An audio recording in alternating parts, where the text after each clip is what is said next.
God, we thank you that you are here in this place with us this morning.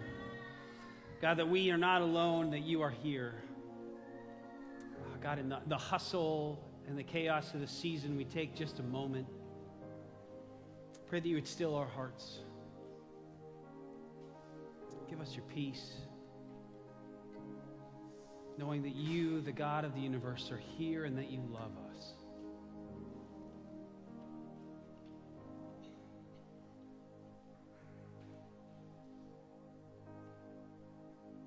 God, we thank you that we are not alone adrift in this world, that you pursue us with your love and your grace. God, I pray that you would take my weakness this morning and prove your strength. Take my words, take my lungs, and glorify yourself, God. May the words of my mouth and the meditation of our hearts be pleasing in your sight, O Lord, our rock and our Redeemer. And all God's people said, amen. Well, you made it. Welcome to church. It's good to see you. If we haven't met yet, my name's Andrew, and I'm on staff here at Liberty Towers. And we've been working through the last few weeks, the 4 weeks of Advent, looking at hope, peace, joy, and this week, love. I want to introduce you to a man named Robert Chapman. Robert Chapman was an English pastor in the 18th century. There we go, there he is, there's his beard. Robert Chapman was affectionately known as the Apostle of Love, although not everyone necessarily really loved Robert Chapman. Chapman was outspoken for the love and the grace of God, and he would often go out and he would preach publicly. And there was one man in particular a grocer, who really objected to Chapman's style and actually confronted him one day and spit in Chapman's face. And for years later, every time Chapman would go out and speak in public, there was this grocer who was always there trying to disrupt what was going on. One day, they were having this large ministry gathering in the city that Chapman was in charge of, and they had a huge banquet they were hosting. And so Chapman sent a volunteer to this grocer's store with a huge list of supplies that were required. And the grocer, rather excited, saw this list and started compiling all the things and adding it all up. But then he saw the address to which all the things had to be delivered were Chapman's house. And the grocer said, there's got to be some mistake. This certainly can't be right. And this young volunteer replied, no, I was specifically sent here to your store to purchase everything that we need, every supply from you specifically. Chapman's biography, it says, soon after, the grocer arrived at Mr. Chapman's house, where he broke down in tears and asked for forgiveness. That very day, the grocer yielded his life to Christ. See, Robert Chapman knew that love wasn't about an emotion. It wasn't about a response to how someone treats us. Love is an action, love is volition, and love is sacrifice. And he bore that out with his life. Love is not some sentimental feeling. Love is decision, action, and sacrifice. We've been looking through the 4 gospel writers' perspectives on Christmas. And here this morning, in the last of the 4, we encounter the book of Mark. And I struggle with this week because Mark doesn't actually talk about Christmas at all. Mark is like a no-nonsense guy. There's no fluff in the Gospel of Mark. There's no padding. He gets straight to the point, just the facts. And so Mark has a bit of a different approach to the Christmas story. We're going to start in Mark chapter 1, verse 1, in your Bibles or on the screen here behind me. Mark 1:1. The beginning of the gospel of Jesus Christ. That word gospel, in Greek, evangelion, where we get the term evangelical. And that word evangelion, gospel, is really simply, it just means good news. But there's lots of different types of good news. This good news in particular carried with it military overtones. It was the good news of someone proclaiming, declaring victory, military victory, that kind of being set free from oppression, conquering an enemy, that kind of good news. And so Mark begins by saying the beginning of the good news of Jesus Christ, the Son of God. Now, if you've been in church very long, you've probably heard this term, Son of God. Lots about Jesus, and you probably blow by it. But this phrase, the Son of God, carries a lot of freight. It's a heavy-laden term. What does that mean, that Jesus is the Son of God? It actually goes all the way back. We start with Genesis. In Genesis, Adam, the very first human, Adam was called the Son of God because he had no earthly father. He was called the Son of God. And Adam was given a task, a mission, and Adam failed. Adam failed and he rebelled. Later, as we go through the Bible, Israel, the people of Israel collectively are called the Son of God. But Israel had a mission as well too, and they failed and they rebelled. Then we have Solomon. Solomon was called the Son of God in this sort of royal relationship. He was the king, and he was called the Son of God. But Solomon as well failed, and he rebelled. And what we have here in Mark is kind of like Mark is saying, he's emphasizing the beginning of the good news of Jesus Christ, the Son of God, the one who succeeded where all others failed, the one who finally completed the task, the one who actually was able to do it. There's a completion there of what's going on. Then Mark talks a little bit about John the Baptist, and we jump ahead into verse 9. In those days, Jesus came from Nazareth of Galilee and was baptized by John in the Jordan. And when he came up out of the water, immediately he saw the heavens being torn open, and the Spirit descending on him like a dove. And the voice came from heaven, "You are my beloved Son, with you I am well pleased." That same imagery, you are my beloved Son. It's this public declaration, this voice, this booming voice from heaven at Jesus' baptism says, you are my beloved Son. You are the one. But it also ties back this image all the way back to Abraham. So rewind the tape thousands of years. Abraham was the beginning of God's work in the world. He started this work of bringing humanity back to him again with one man, Abraham, who was this very old dude who had no children. And God made a promise that he was going to give him a son. And in his old age, he had a son, the son of the promise, Isaac. And Isaac was Abraham's one and only beloved son. The promise to Abraham was that all the nations of the world would be blessed through Abraham, but he died only having a couple of ancestors and never seeing that through. And what Mark is saying is that Jesus is the one who finally finishes that promise from thousands of years before. That Jesus is the one who finishes it. Jesus met the need. Jesus met the need of the Son of God being faithful and true. Jesus met the need of Abraham's promises being fulfilled in the beloved Son. Verse 12. Then the Spirit immediately drove him out into the wilderness. This is Jesus. And he was in the wilderness 40 days being tempted by Satan. And he was with the wild animals, and the angels were ministering to him. Again, Mark doesn't hold any punches. He doesn't really have very great transitions. He kind of just goes from one thing to the next. And he says right after the baptism of Jesus, Jesus goes out into the desert, into the wilderness on his own. And there's significant importance to that he was in the wilderness for 40 days on his own in the desert. And we're supposed to, as readers, go all the way back to, again, the story of Israel. And Israel wandered in the desert for 40 years. And in that time, Israel had all these tests. Were they going to be faithful? Were they going to follow God? Were they going to choose God? And they failed these tests time and time and time again. Jesus is in the wilderness, and he actually passes these tests, fulfilling the problem of Israel's lack of fulfillment, of faithfulness. That Jesus met the need once again. That Jesus is the fulfillment of these things in the Old Testament. You see, the gospel in here, the good news in Mark is it's not the beginning of Jesus' life. He's not going back to how Jesus was born. He wants to share with us the beginning of the gospel. He wants to share, the Christmas story is about God, the good news, the victory breaking into the world, that Jesus is the practical love of God that meets our needs. It breaks into the world in order to set us free, meeting our practical needs. It's about the love of God breaking into the world. That's what the Christmas story is about, according to Mark.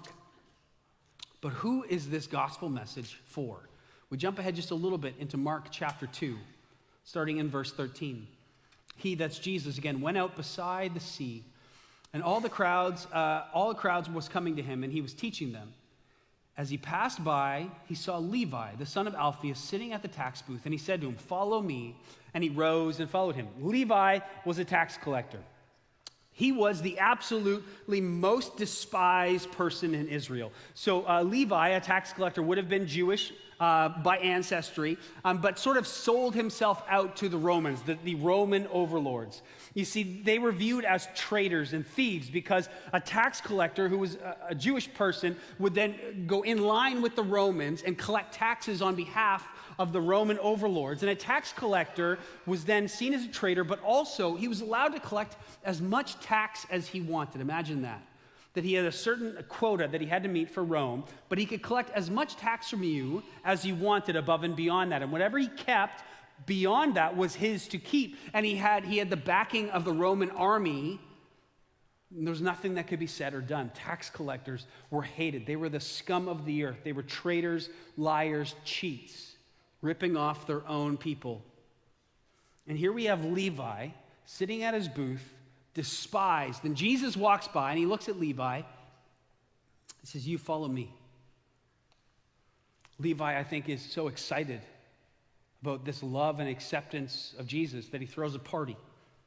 In verse 15, as they reclined at a table at his, I think that's Levi's house, many tax collectors and sinners were reclining with Jesus and his disciples, for there were many who followed him. So they throw this party. Not only Levi, but these other tax collectors, these most hated people in town, gather together, and sinners are probably women of ill repute, the prostitutes, probably the only people who would actually associate with tax collectors. They're gathered together having a party, and there's Jesus in the midst of them. And the scribes of the Pharisees, when they saw that he was eating with sinners and tax collectors, said to his disciples, "Why does he eat with tax collectors and sinners?" You see, culturally in that day, to eat with someone was like a tacit endorsement of their lives. Not biblically, but culturally. To eat with someone was to say that I am on board and I'm okay with your life and who you are and all these things. And so it was an absolute scandal that Jesus would eat with all of these people. And the religious leaders, the Pharisees, they didn't understand it. They would, I thought Jesus was supposed to be this religious dude. Jesus says that, he's the Son of God. But look at him. Look at him betraying himself, eating with those people. And when Jesus heard it, he said to them, "Those who are well have no need of a physician, but those who are sick. I came not to call the righteous, but the sinners." And we see here, I think in this story, Mark is showing us the heart of the gospel. This good news is that Jesus has come not to those who have prepared themselves properly and have gotten all clean and look good and are impressive. And God doesn't show up to people who are impressive and have their lives in order. That the Pharisees actually thought that was how that was going to work. That if the people could get their stuff together in Israel and they could fulfill the law, then God would finally show up. Instead, Jesus shows up and he meets the needs of the people who are broken. And we see the love of Jesus here as he practically meets needs. The love of God is not emotion. And it's not a response to anything that comes first. The love of God is his choice to pour his love out on people who don't deserve it.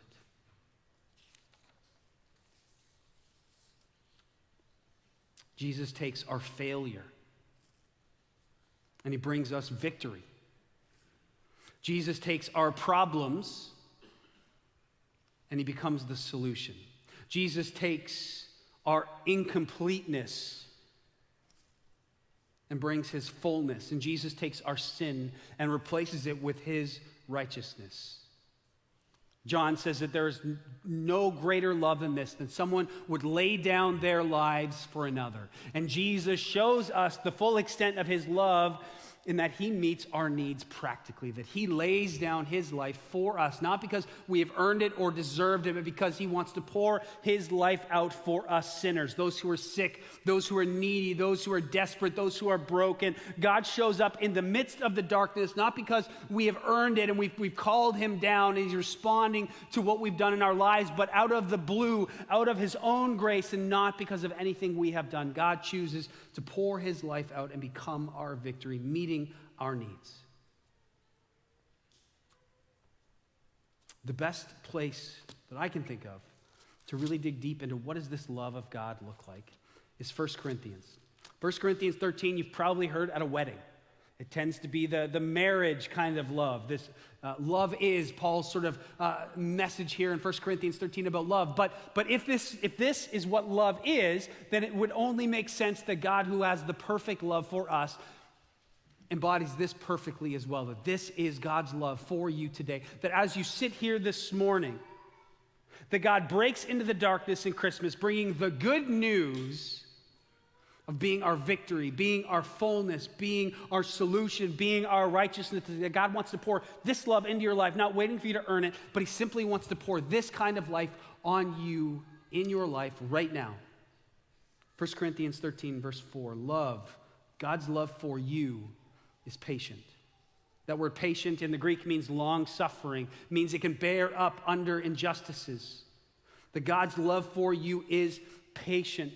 That he waits for us, that he yearns for us to turn to him, that his love for you this morning is patient. It doesn't matter how long you've been astray. It doesn't matter how far you've run. His love for you this morning is patient. His love is kind. Kindness is like love with work clothes on. It's practical. It meets our needs. That God cares about the small things in our lives. Jesus met physical needs when he came to earth. God cared about suffering. He cared about pain. He cared about people. And God's love for you this morning is kind. He wants to pour his kindness into your life. Love does not envy, and it does not boast, meaning it does not resent another's good fortune, and it's not preoccupied with oneself. God's love for you this morning is not about him, but he wants to pour it out selflessly on us and celebrating us. And this is the love where God even says that his love is like a father for a child, and that he simply wants to celebrate goodness in our lives and celebrate wins in our lives and blessings in our lives. And Zephaniah, this is what God says about us. The Lord your God is in your midst, a mighty one who will save. He will rejoice over you with gladness. He will quiet you by his love. He will exult over you with loud singing, meaning that God is singing over us here this morning. That perhaps even the act of you coming to church, maybe you feel like God is going to pour guilt on you for how long you haven't been here for. But instead, no, God is singing over you, rejoicing and celebrating you. The love of God.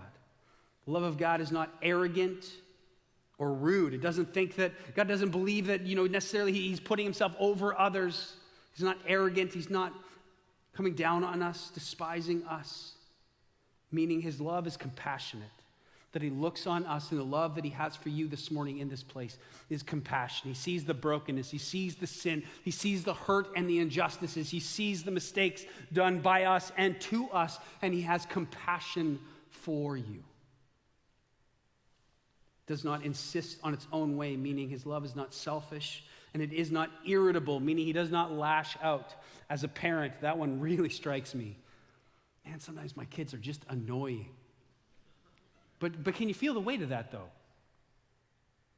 That God's love for us means that we don't annoy him. As often as we come to him about the same things, as often as we come to him with the small things, he's not annoyed by us.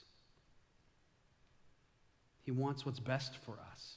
His love is not resentful, meaning he doesn't hold grudges. Instead, he forgives. Jesus is on the cross, being crucified, and he looks down on those who are about to stab him in the side, and he says, Father, forgive them. They know not what they do. His love for you is not resentful of your past and the things you've done, the ways that you've spit on him. It's gracious and forgiving. Love does not rejoice at wrongdoing, but instead rejoices with the truth. God is not calling us into sin. He's calling us away from it. And he does so by the power of the cross. He rejoices in the truth of his sacrifice, that he shows the full extent of his love, that he takes the wrongdoing that we have done on himself and gives us truth and life in him. That's the love for us this morning. God's love for you this morning bears all things. His love is steadfast. It's not emotional. It's not fickle. Your sin, your brokenness will not crush his love. His love will bear up under whatever your story is. His love for you believes all things. He believes that good things are possible. He believes in us that if we follow him, if we trust in him, that there is good that can come of our lives, no matter how hopeless that might seem. Our mistakes will not lead him to write you off. His love hopes all things. There is no despair. He sees beyond our struggle. There is no hopelessness in your story. The love of God endures all things. Nothing will ever defeat or conquer the love of God. There's nothing that can snatch us out of his hands. His love never ends. And someday when we see him face to face on the other side of death, that is what we will experience in its fullness. Though we see dimly, we see glimpses of it, shadows of it now. Someday we will see it fully, the love of God on display. Jesus enters in at Christmas into the darkness for the tax collectors and the prostitutes and for you and for me to meet our needs. To meet our needs practically, where we're at. Not for what he gets out of it, but simply because he's loving and wants to pour that love into our lives. The love of God, how rich and pure, how measureless and strong. Do you know that love this morning?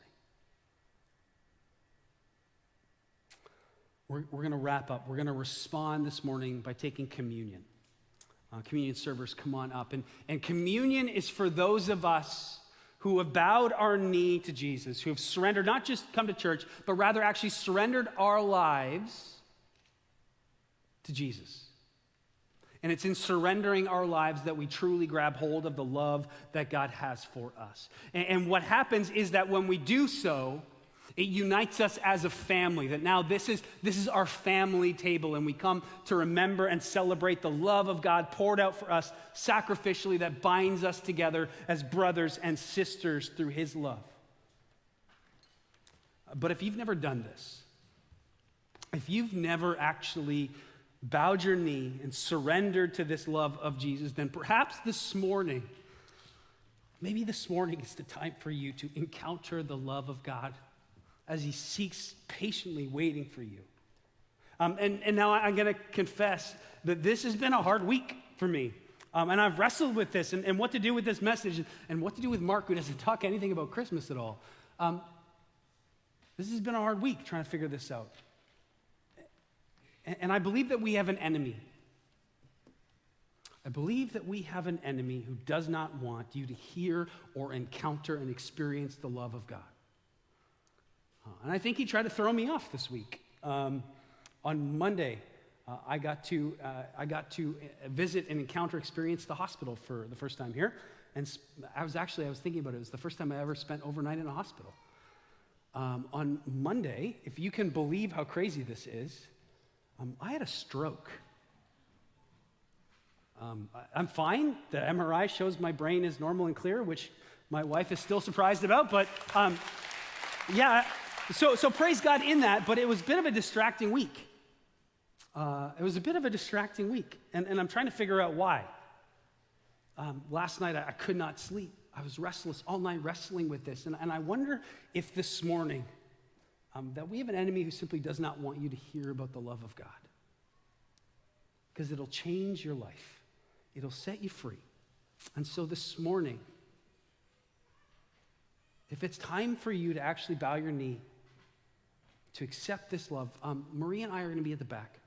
And while everyone else comes forward to take communion as a celebration of this love that God has for us, I want you to come and join me, and I would love to introduce you to this love of Jesus and pray with you. And Terry will close us once we all have communion. Terry will lead us in that. But this morning, as we head towards Advent, the end of Advent, the anticipation of the coming of Jesus, it's about his love poured out for us that doesn't fail. Love you. See you soon.